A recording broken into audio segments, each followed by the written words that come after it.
Tramar de seda de Maddalena Vrau lo presentano in seddori. Zappadu 29 de Santu Gavini a Saschimbe de Vortaedia in seddori, in su ex Monte Granaticu, zata presentare sul libro nuovo de Maddalena Vrau, Tramar de seda, pubblicato da esa riflessione Davide Zedda editore. Comincia de coordina da Carmen Salis, mentre anafagas relatas sos professores Francisco Casula, Matteo Porru e Salvatore Patatu.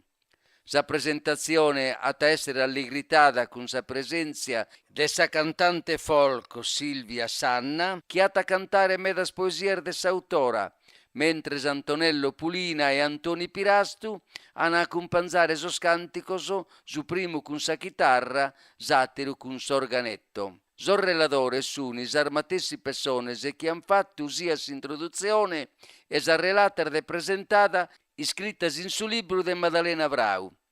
mentre Francisco Casula e Salvatore Patatu hanno fatto sa relata in italiano, Matteo Porru l'ha iscritto in sardo campidanesu.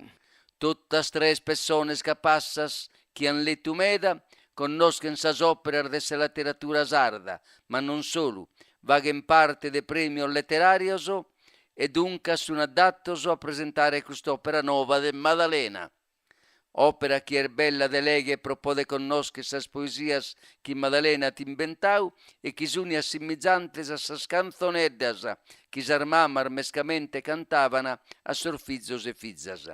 Ma si porto chi tenete a assistere a sa presentazione del suo libro e scacando queste poesias zana intende cantada da Silvia Sanna, sata comprende che lo prussa vena poetica de sa autora che queste poesias sono proprio sia da su coro di una mamma che tiene sorfizzos suos, ma che commenti insegnante di scuola elementare a che rifiuvene meda puro a sus alunnos, chi considera tabelle in parte vizos suos e tutto.